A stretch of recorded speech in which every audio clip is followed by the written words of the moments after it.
What's up, everybody? My name is Kyron Chase, and this is the Elimination Chamber 2017 review.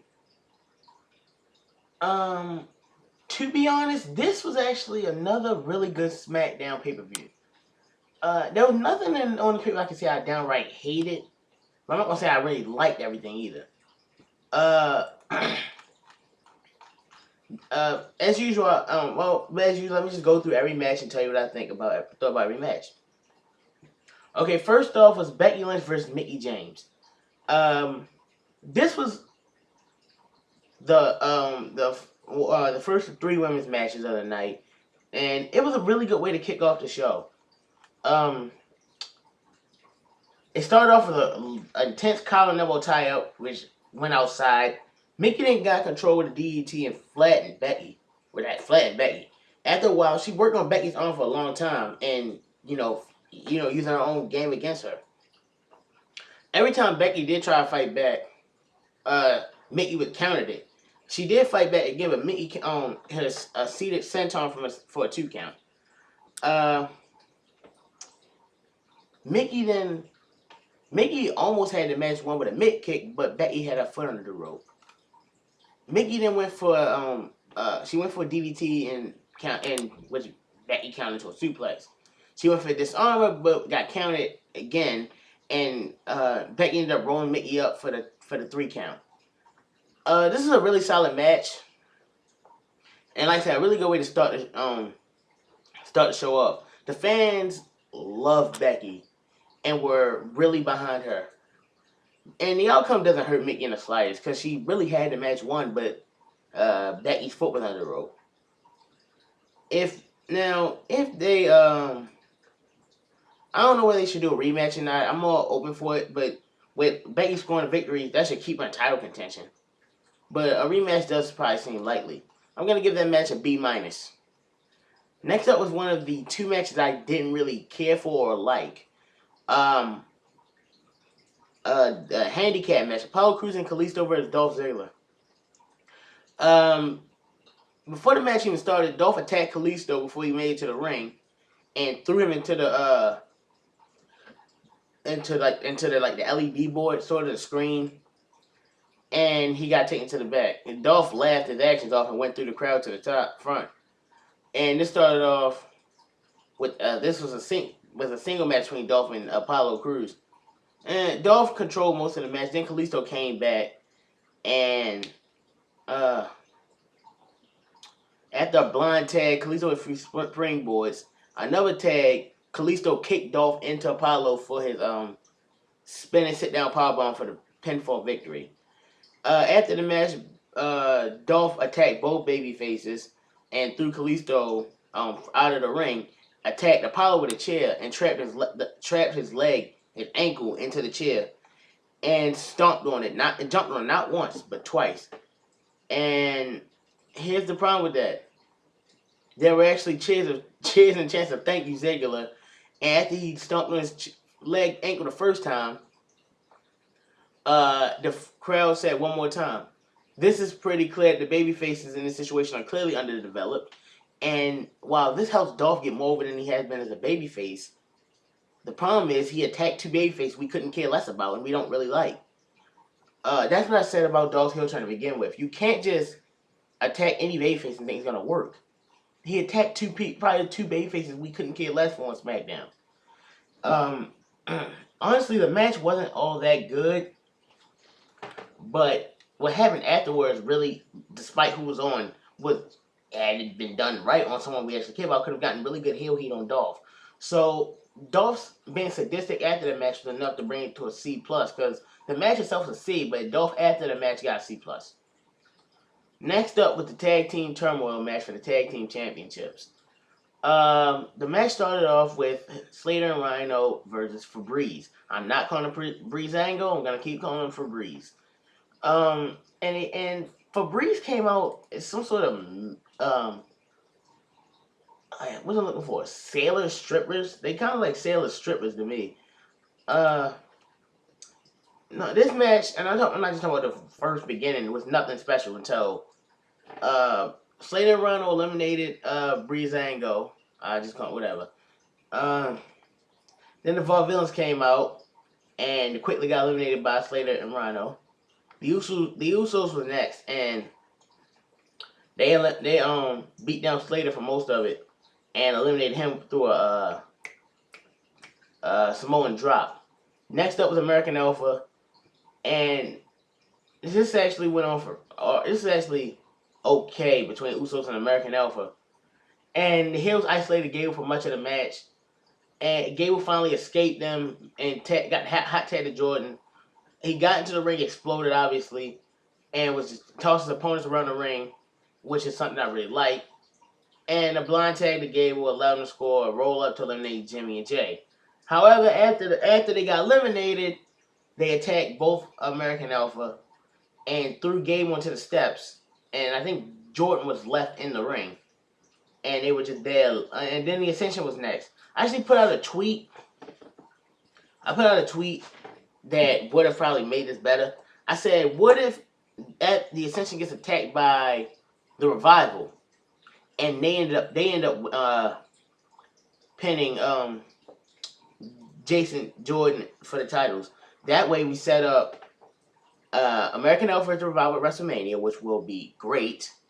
And what else? And that this match has something memorable.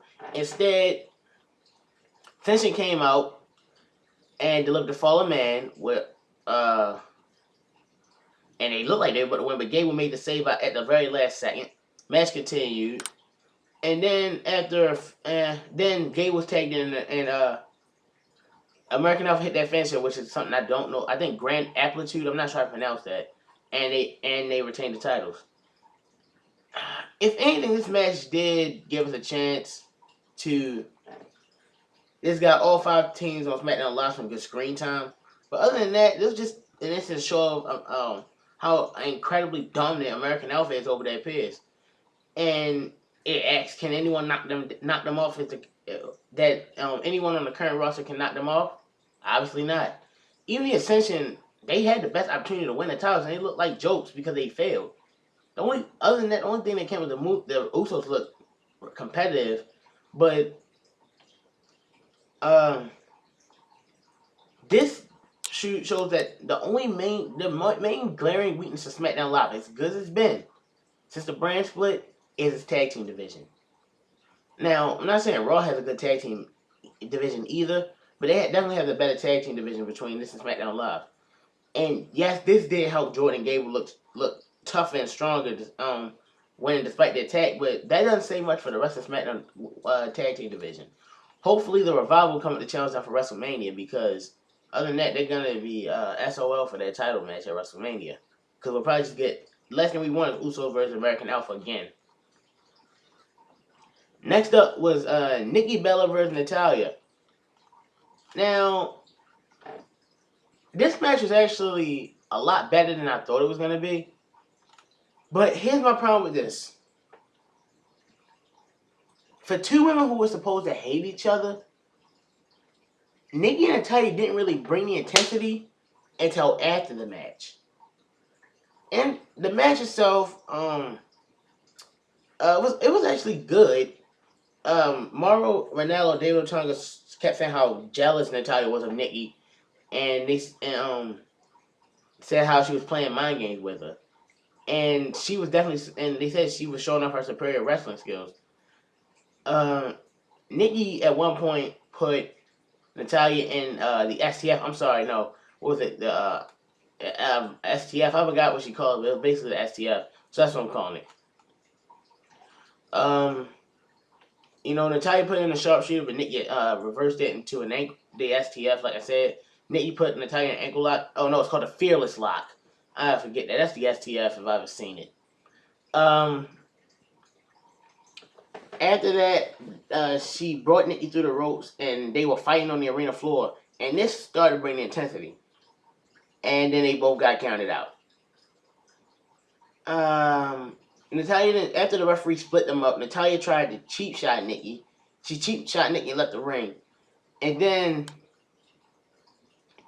as she walked up the ramp, Nikki chased her and actually delivered a pretty devastating spear. Now I'm like, if they could bring this match, the intensity now after the match, and they had a backstage segment where they were brawling later. Why couldn't this been during the match? It was a good match, but what they brought after the match and toward the end of the match, if that had been happening throughout the entire match, this match definitely would have proved how much they hate each other. Now, like I said, this match is better than I thought it was gonna be.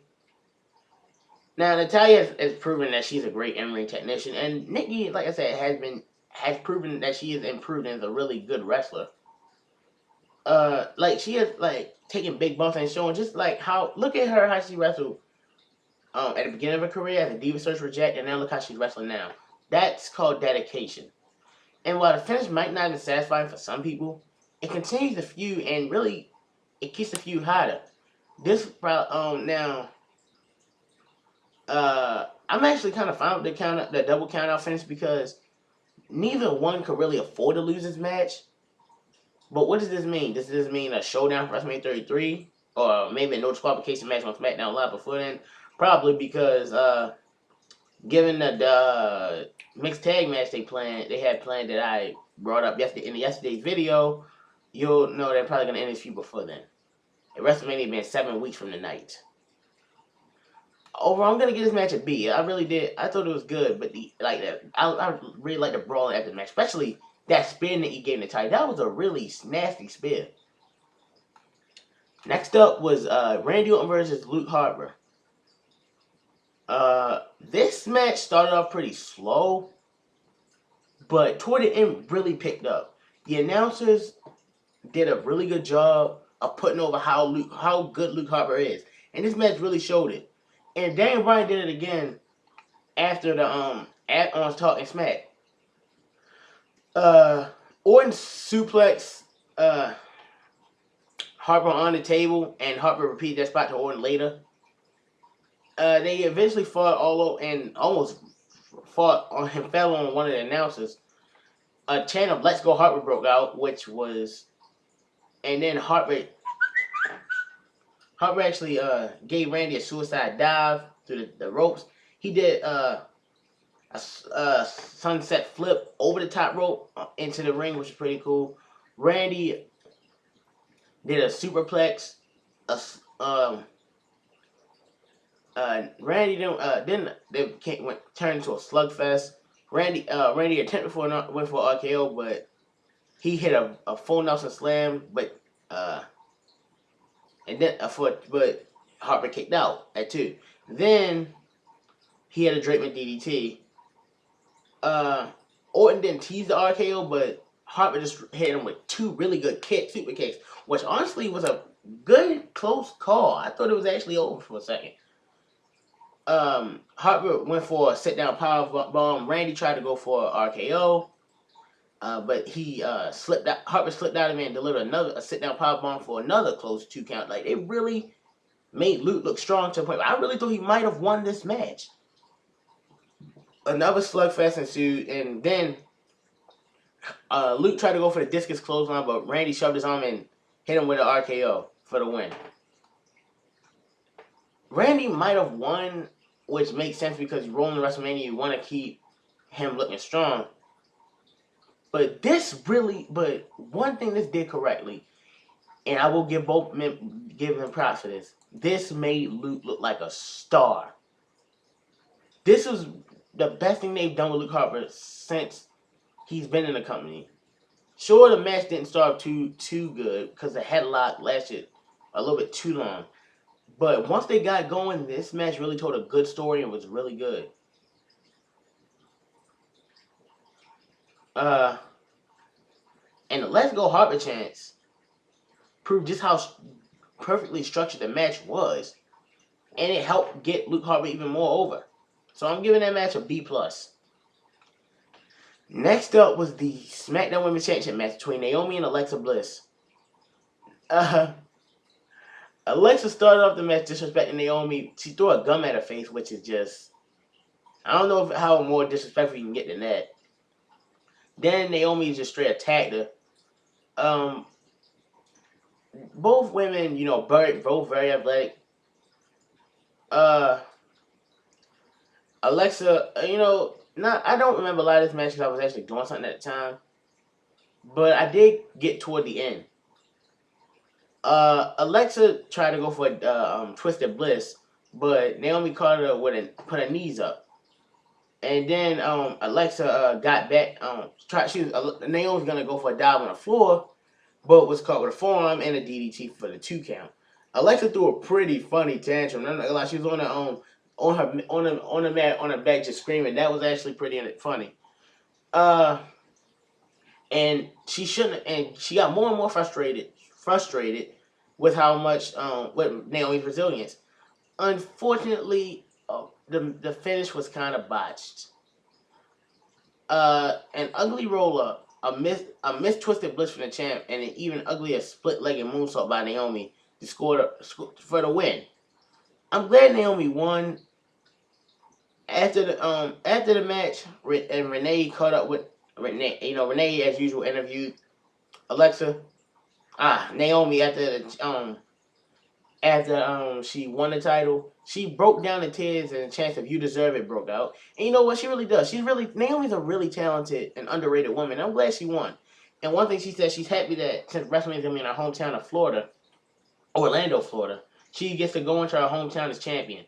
Even I think they made a big deal out of that. I don't think she might lose the title for WrestleMania. I don't want her to, but I think she might. Alexa might cheat to win it back.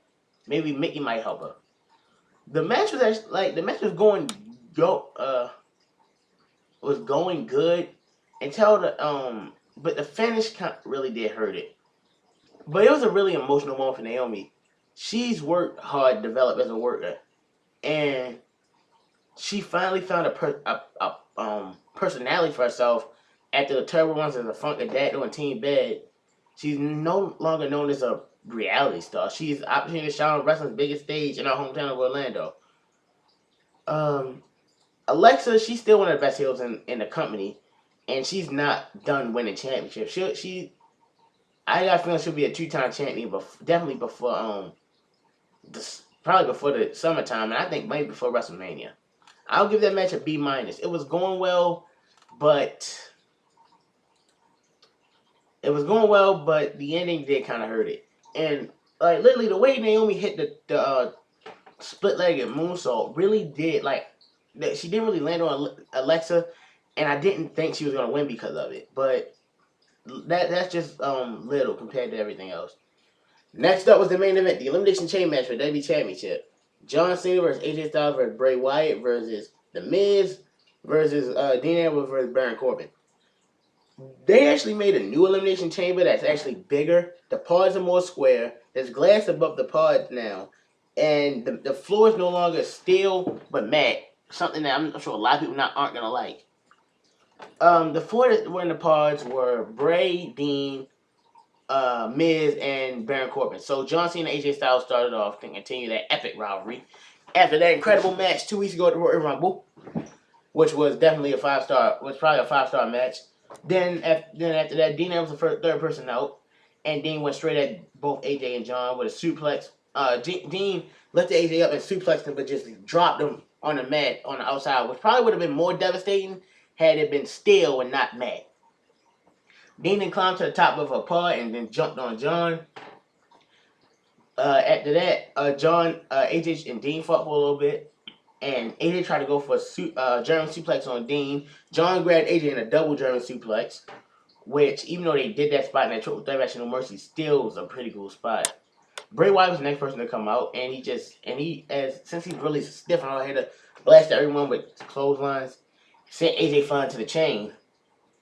John and AJ both climbed the Elimination Chamber, which was pretty cool, and AJ made John fall straight to the ground. And once again, it was that fall still looked like it hurt, but it probably would have hurt more and still.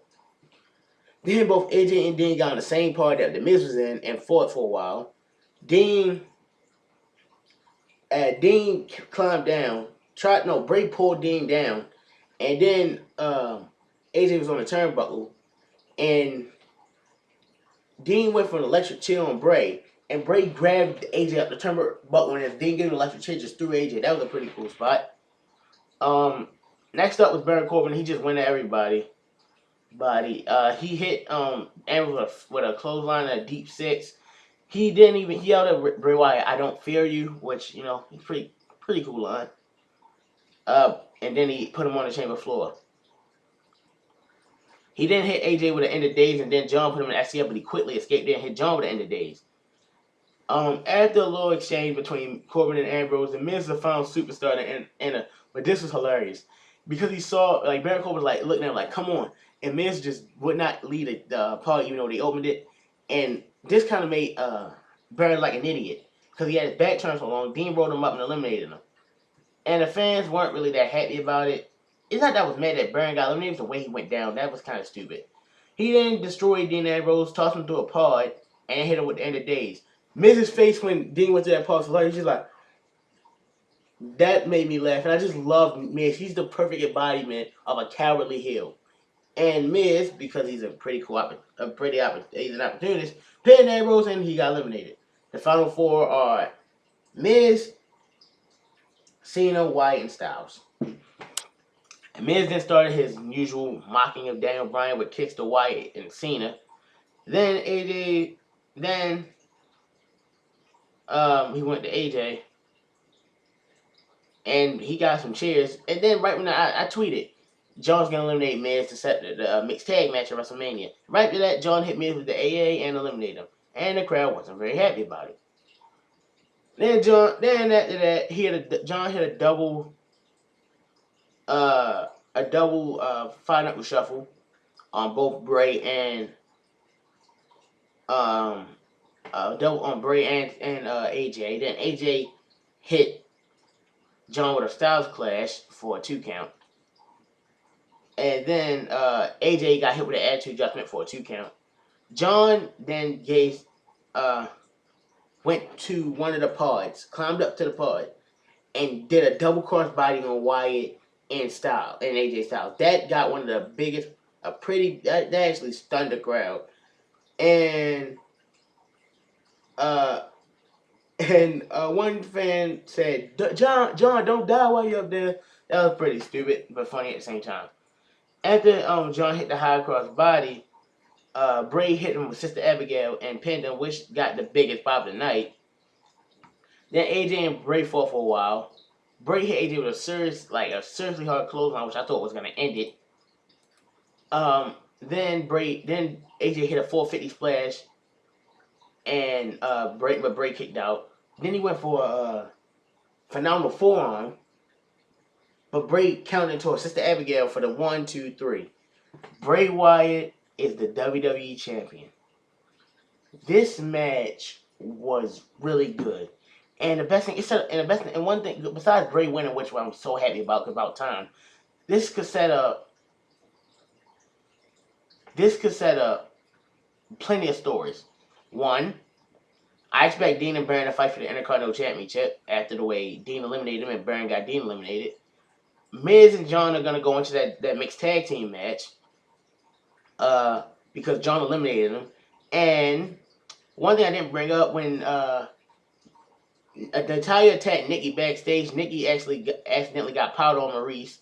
So that's gonna set up that match. Styles, as usual, was his fantastic self, and was probably one of the best wrestlers and probably the best and one of the best of the night.